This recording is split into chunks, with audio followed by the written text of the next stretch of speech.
Bienvenue dans Crise Achille, l'espace média de Chrysalidis. Cette chaîne est le cœur vivant du hub. Elle rassemble des interviews inspirantes, des témoignages vibrants, des rencontres entre experts et des contenus pédagogiques pour toutes celles et ceux qui veulent évoluer en conscience, puissance et expansion. Ici, la parole circule librement, les visions se croisent et les expertises s'harmonisent. Aujourd'hui, nous avons l'honneur de rencontrer Saloua Ben Mahmoud. Bonjour Saloua, ravi de t'accueillir sur Crise Achille pour cette série d'interviews inspirantes. Tu es professeur des écoles, coach de couple et tu as aussi une expérience en énergétique.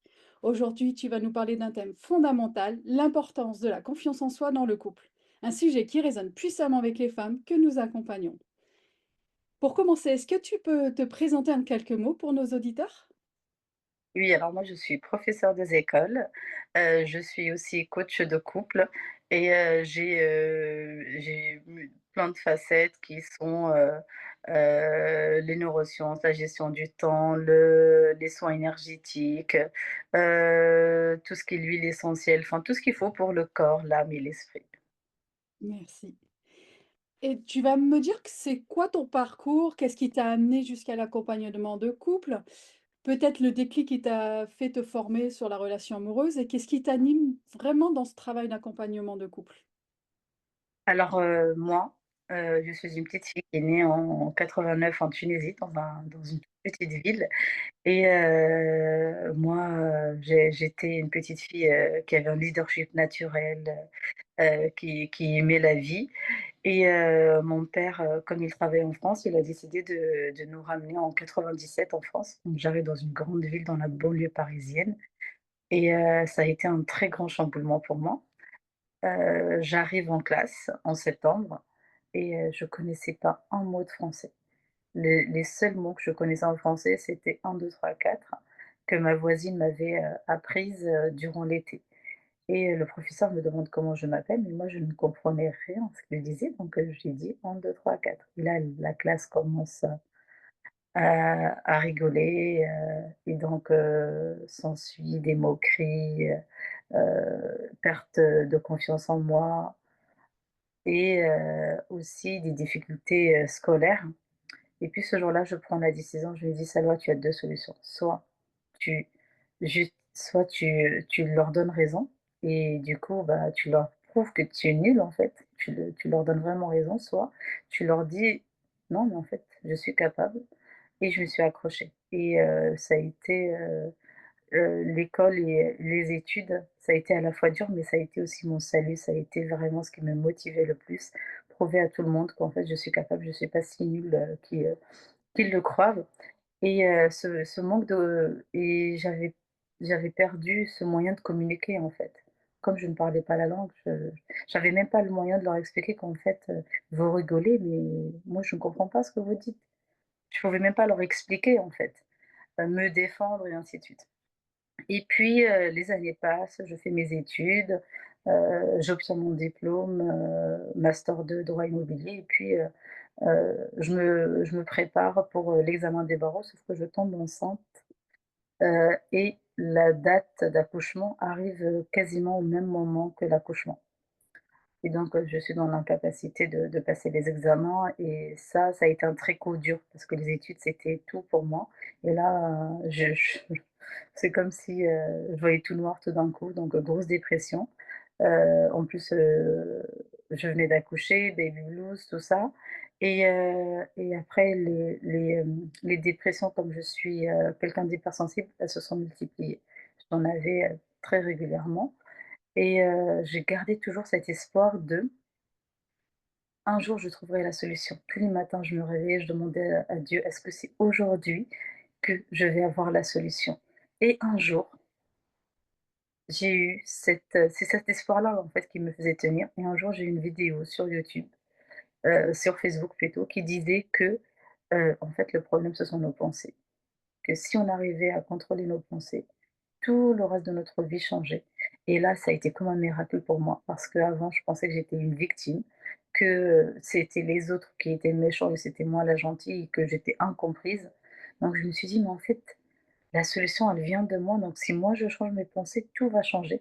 J'ai commencé à m'intéresser de près à tout ce qui est développement personnel Et moi, de toute façon, j'ai toujours été passionnée par l'être humain, la psychologie, c'est quelque chose qui me parle beaucoup et donc je commence à me former et je vois des résultats, je commence à me faire accompagner, heu et là, je vois qu'il y a plein de choses qui changent dans ma vie.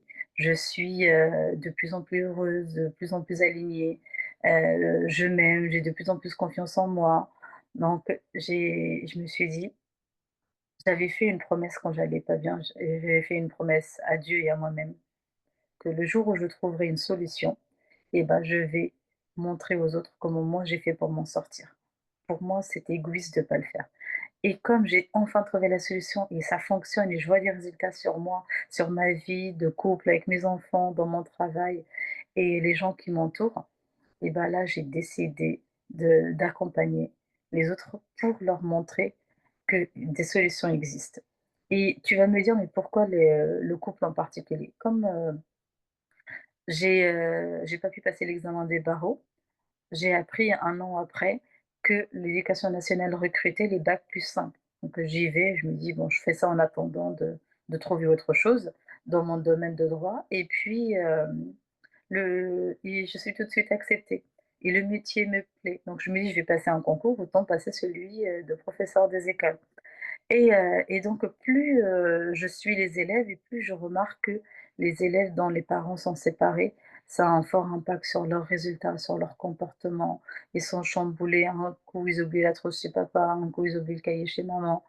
Et quand je me suis, intéressée à ça de plus près, avec les formations sur la communication, que j'ai faites, j'ai appris que la principale cause, en fait, des séparations, ce n'est pas les trahisons, c'est la communication et je me suis dit: «Mais en fait, il suffit d'apprendre aux gens comment communiquer entre eux, ça réglerait beaucoup de soucis» et ce qui m'avait marqué, c'est que, seuls 5 de la population maîtrisent la communication.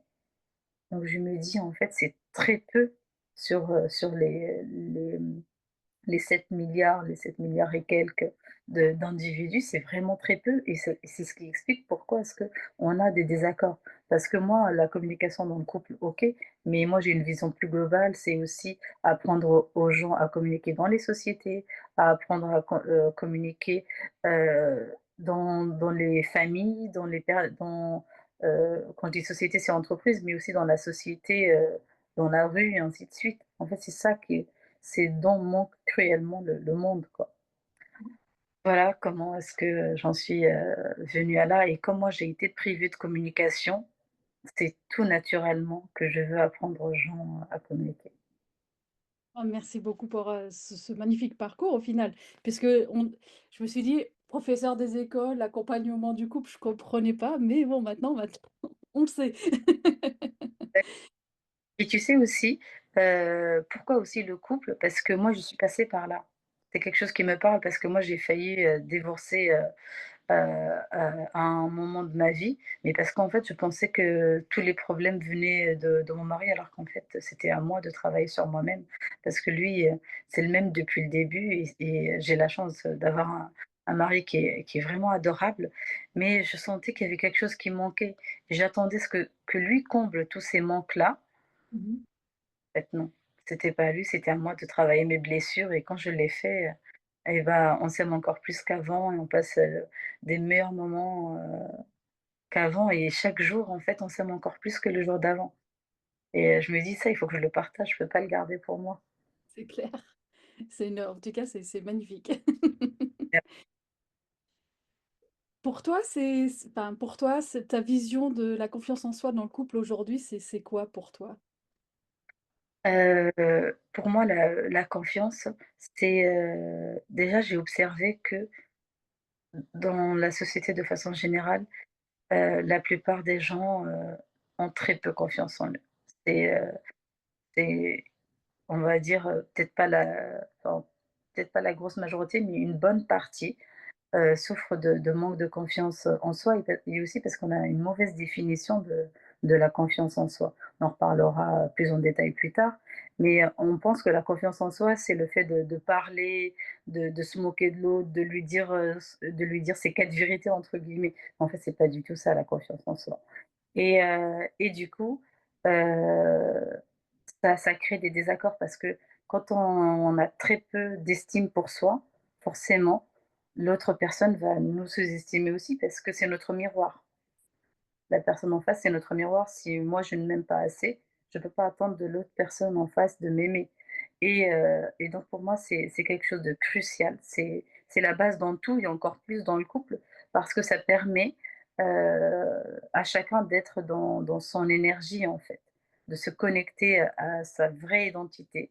Ça peut être, l'énergie masculine et féminine chez l'un et l'autre. En fait, il faut s'adapter en fonction de l'énergie que montre l'autre. Par exemple, si l'homme, il passe par un coup dur, là, c'est à la femme de prendre le dessus et d'être dans son énergie masculine et vice versa et donc la confiance en soi, elle est fondamentale.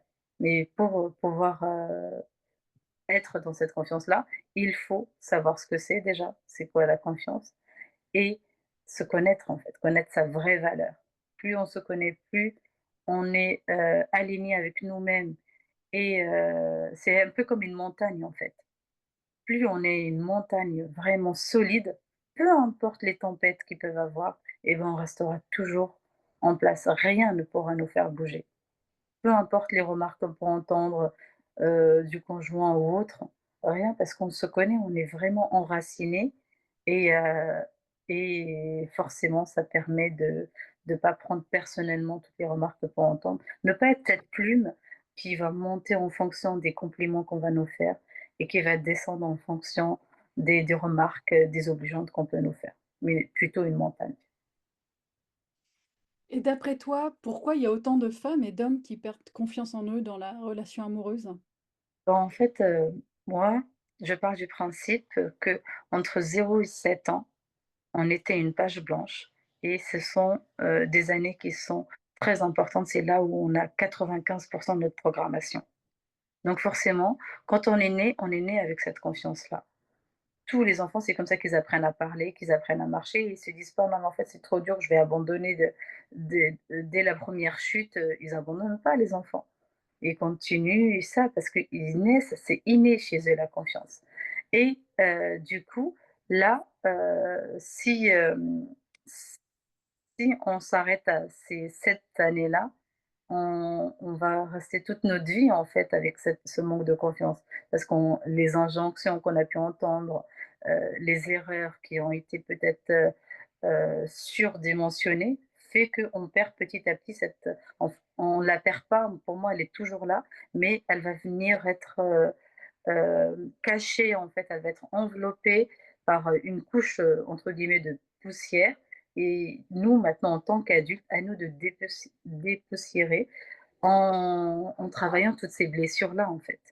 Plus je vais travailler ces blessures-là, plus je vais avoir confiance en moi et plus je vais, laisser rejaillir ou, s'ouvrir au grand jour cette lumière qui est la confiance qui est là depuis le départ, en fait. Maintenant, je vais te poser cette question. Bah, toi, comment tu fais et comment tu accompagnes surtout concrètement tes clients pour qu'ils retrouvent cette confiance et un lien plus harmonieux dans leur couple? Alors en fait, moi, ce que je fais, c'est que prends le couple séparément, individuellement. Je procède d'abord par le profiling, c'est-à-dire que, les personnes vont répondre à une vingtaine de questions et de ces vingtaines de questions-là, va sortir un document de 20 à 25 pages qui est en fait le condensé de toutes les recherches récentes en psychologie. Ça permet en fait de connaître les motivations de la personne, ses modes comment est-ce qu'elle fonctionne, comment est-ce qu'elle communique, comment est-ce qu'elle veut qu'on communique avec elle, qu'est-ce qui la passionne, quel est son potentiel, quelle est sa vraie valeur, quels sont ses axes de développement, les choses que la personne doit travailler et ses qualités moi, personnellement, quand j'ai fait le mien, j'ai découvert des choses que j'ignorais totalement sur moi et heu et depuis que je l'ai fait, je m'aime mais d'une façon incroyable. Avant, j'avais toujours une mauvaise vision de moi-même et quand j'ai vu tout le potentiel que j'avais et toutes les qualités, en fait, que j'avais en moi et pour moi, c'était sans aucun doute et ça a été aussi un élément déclencheur pour prendre la décision d'accompagner à mon tour. Parce que là, c'était noir sur blanc, j'étais faite pour ça, en fait, c'était ma mission de vie, quoi.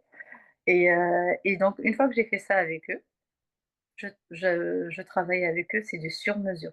Donc je vais voir quels sont, les points à travailler en fonction de chaque personne. Ensuite, quand j'aurai terminé et pour ça j'utilise tous les différents outils que j'ai à ma disposition. Ensuite, je prends le couple, en globalité et là on travaille à 3. Merci. Et par rapport à justement, par rapport au coaching que tu fais, ce que tu fais avec les couples, moi j'aimerais que tu nous partages une transformation marquante que tu as vécue avec un couple ou une personne que tu as accompagnée. Oui, alors là, sans aucun doute, c'est une, coachée que j'ai eue qui était mariée depuis pas mal d'années et qui souffrait en fait, d'une mauvaise relation avec, sa belle-mère. Rien de très concret, mais, il y avait des petites remarques comme ça qui étaient mal interprétées et le problème, c'est que ce couple habite en région parisienne et la belle famille dans le sud. Donc quand ils y allaient, c'était pour plusieurs jours, c'était pas juste pour un repas et ils revenaient. Et donc, au bout d'un moment, elle avait plus envie d'y aller et ça créait une mauvaise ambiance et tout le monde le ressentait et on sentait qu'elle était forcée à aller et du coup, forcément, bah, la belle famille aussi, était pas très à l'aise avec la situation. Et du coup, plus on parle et je lui dis: «Bon, ben, on va profiler». Elle, je savais qu'elle était émotionnelle, on l'avait déjà identifié et puis, en fonction de ce qu'elle me disait, on a identifié que sa belle-mère était rationnelle. Et donc en fait, c'est le rationnel, c'est le tout contraire de l'émotionnel. Et du coup, je lui dis: «Mais en fait, si elle répond comme ça, c'est parce qu'elle a pas du tout elle sait pas du tout ce que c'est que le côté émotionnel». Elle me dit: «Mais comment est-ce qu'elle peut répondre de cette manière?» Je lui dis: «Parce qu'en fait, elle a pas de dossier dans sa tête qui s'appelle émotionnel, ça n'existe pas». Et je lui dis: «En fait, on a besoin de tous les profils si on mettait par exemple les émotionnels dans la comptabilité, ou les caisses de l'État, ils feront faillite. On a besoin de rationnels parce qu'eux savent, gérer l'argent. Donc je lui dis au contraire, on a besoin des émotionnels dans tout ce qui est, travail avec l'être humain, tout ce qui est social et les rationnels dans tout ce qui est gestion des comptes et ainsi de suite. Parce qu'eux, en fait, ils sont carrés. Et donc, plus elle comprend ça, plus elle dit: «Mais en fait, oui, donc c'est normal qu'elle réponde comme ça, c'est normal, qu'elle réponde comme ça, c'est normal qu'elle fasse ça». Et du coup, leur relation s'est apaisée à tel point qu'un jour, elle est venue me voir et elle m'a dit: «Tu sais, Salwa, ce que m'a dit ma belle-mère? Elle m'a dit que je suis la meilleure de ses belles-filles». Alors que c'est comme elle est rationnelle, elle fait très peu de compliments, elle exprime très peu ses émotions. Et donc, elle était choquée et depuis, bah, ils passent de bons moments ensemble. Son mari aussi, il est très content. Elle me l'a fait savoir, elle me dit: «Mon mari te remercie». Parce que ça a créé des tensions parce que lui, il avait envie d'aller voir ses parents, les enfants et elle avait pas très envie. En même temps, lui, il était partagé entre sa femme qu'il aime et ses parents qu'il aime et donc ça a créé des tensions, entre tout le monde et là, c'est au contraire, ça a changé et en plus de ça, elle était dans les montagnes russes, niveau émotion et du coup, là, depuis, elle apprend à mieux gérer ses émotions.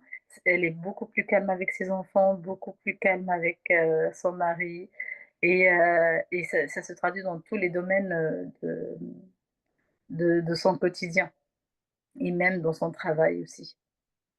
J'ai envie de te dire, il y a pas que les enfants qui enfin, il y a pas que le mari en tout cas, il y a aussi les enfants qui te remercient. Après, on dira merci. J'aimerais savoir, c'est quoi ta particularité, ta touche dans ton accompagnement selon tes retours clients de la Salwas Touch? Moi, ce qu'ils me disent souvent, c'est la bienveillance, ma capacité d'écoute, de calme, mais je dirais, surtout et avant tout, le sur-mesure. Comme j'ai plein de facettes, je vois ça comme un champ rempli de fleurs et en fonction de la clientèle que je vais avoir en face de moi, et ben, je vais y aller cueillir certaines fleurs adaptées, spécifiques, faire un bouquet spécifique pour, ma cliente en particulier, qui sera adapté que à elle, et c'est ça qui va l'aider à opérer cette transformation. Waouh! Quand je te dis, quand tu parles de ça, j'ai l'impression que tu récoltes de belles fleurs en même temps. Et Karine. Et si tu devais donner 3 conseils simples pour, renforcer la confiance en soi dans une relation, c'est lesquels que tu donnerais? Déjà, je dirais que le plus important, c'est de se dire que la confiance, elle est déjà là et elle est ancrée en nous. Il faut juste, la laisser briller, ne pas attendre les compliments des autres pour regagner cette confiance en soi. C'est un besoin que personne d'autre peut combler à part nous-mêmes. Et du coup, il faut apprendre à dépoussiérer, à faire du nettoyage, à travailler sur ses blessures, travailler, se reconnecter à soi pour regagner cette confiance. Ensuite, je dirais que ce que dit l'autre, c'est pas moi. Il faut pas prendre personnellement les remarques des autres parce que si je vais mettre 10 personnes devant moi, je vais avoir 10 avis différents. Mais alors moi, c'est qui parmi ces 10 avis-là? Est-ce que c'est l'avis 1, l'avis 2, l'avis 3? Non. Le vrai avis sur moi-même, qui je suis réellement, c'est quand je me connecte à moi et quand je connais ma vraie valeur. Et moi-même, je me dis la valeur de l'être humain, elle est illimitée. Elle est illimitée et je pense qu'on ne le saura jamais, peu importe les recherches qu'on fera. C'est tellement quelque chose d'immense, l'être humain, que, peu importe ce qu'on peut apprendre sur lui, on en apprendra encore toujours des choses extraordinaires et les avancées nous le montrent. À chaque fois, on découvre des nouvelles capacités, un fort potentiel, de l'être humain. Donc, se réduire à une remarque de quelqu'un, c'est vraiment rétrécir, l'immensité qu'est l'être humain. Je dirais ensuite ne pas surinterpréter. Souvent, on surinterprète, par exemple, on va avoir une remarque, mais en fait, la personne n'avait peut-être pas d'arrière-pensée. Elle faisait juste un constat. Mais comme nous, ça vient réveiller une blessure à l'intérieur de nous, et ben, on va surinterpréter et on va se rendre malheureux, triste et on va chercher, heu, enfin, un responsable et ben, on va dire que c'est l'autre alors que nous sommes responsables de notre vie. C'est moi, je dirais, c'est injuste si notre vie le déroulement de notre vie dépendait des autres. Mais c'est-à-dire qu'on est prisonnier, en fait, on peut rien faire si tout dépend de l'autre. Au contraire, moi, le jour où j'ai appris que le fait d'être responsable de ma vie, de mes pensées, de tout ça faisait que je pouvais changer ma vie, ça a été libérateur pour moi. Parce qu'en fait, je reprenais le contrôle de ma vie et j'étais plus victime des autres, mais j'étais, acteur, on a cherché le mot, je suis actrice de ma vie et donc il suffit que je change certains paramètres, que je travaille certaines blessures, que je me connecte à moi, que j'apprenne à m'aimer et du coup tout change autour de moi. En fait, il faut vibrer cet amour-là pour s'attirer l'amour des autres. Merci beaucoup. Et du coup, quel serait le message fort que tu aimerais que notre audience retienne aujourd'hui? Moi, je dirais surtout aimez-vous avant d'attendre de l'amour des autres. Plus vous allez vous aimer, plus vous allez vibrer cet amour profond, vous allez en recevoir en retour. Je vais te donner un exemple tout simple. Tu vois, hier soir, mon mari, c'est quelqu'un qui pense jamais à faire des cadeaux. Lui, en fait, il est dans l'action. Il va faire des gestes, par exemple, je vais avoir besoin d'aide, il va m'aider, des choses comme ça. Mais, tout ce qui est cadeau, c'est pas trop son truc. Et du coup, moi, j'ai appris, j'ai dit: «Bon» et c'est son côté rationnel, j'accepte, c'est, dans son énergie masculine. Je sais pas ce que je retiens parce qu'en dehors de ça, on passe de très bons moments ensemble.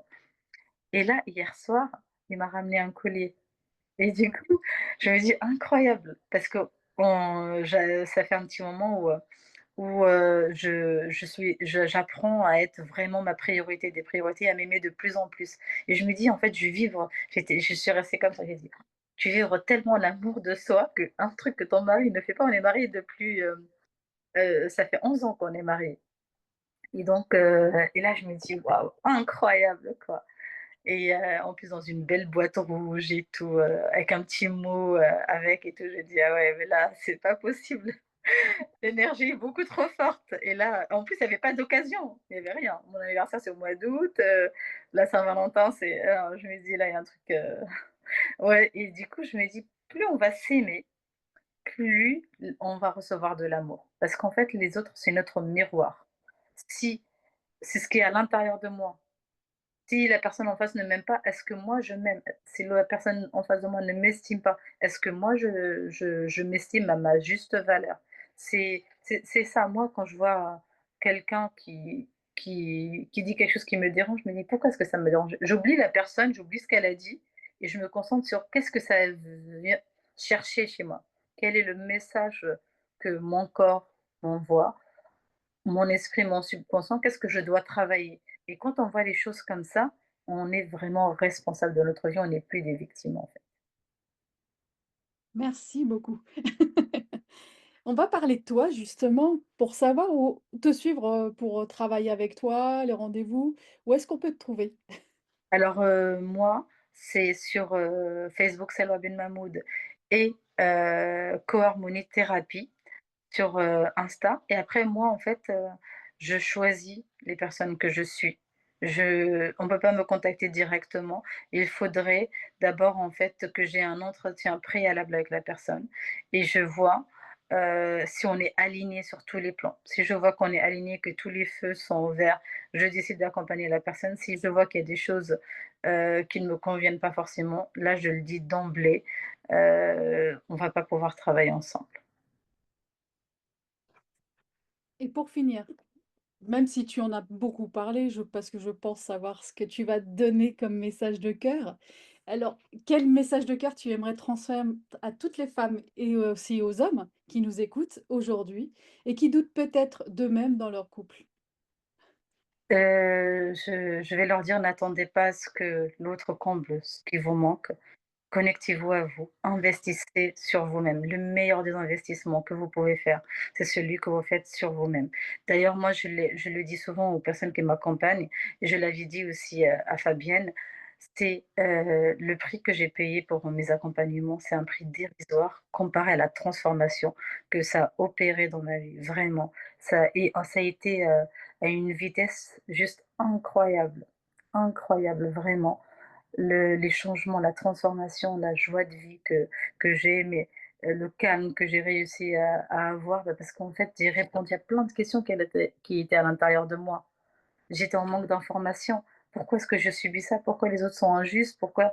Et en fait, quand tu sais pourquoi et parce qu'on peut savoir et ne pas faire ce qu'il y a à faire derrière. L'information sans l'appliquer, ça n'a aucune valeur. C'est apprendre, appliquer et partager. Et donc, si on n'applique pas, ça ne sert absolument à rien. C'est comme si on n'a pas eu l'information. Au contraire, ça va être un élément de culpabilité. Parce que je vais dire: «Mais je sais ce qu'il faut faire, mais je ne le fais pas». Et du coup, investissez sur vous-même, connectez-vous à vous-même, aimez-vous le plus possible. Et si et je pense que je clôturerai par ça, c'est guérir ses blessures avant de se mettre avec quelqu'un. Merci beaucoup pour toutes ces informations. Bien sûr, on aura le plaisir de te retrouver à la masterclass de la rentrée. Vas approfondir en tout cas ce thème passionnant avec des outils concrets pour mieux se connaître, mieux s'aimer et mieux aimer l'autre. Encore un grand merci Saloua pour cette interview. Merci beaucoup.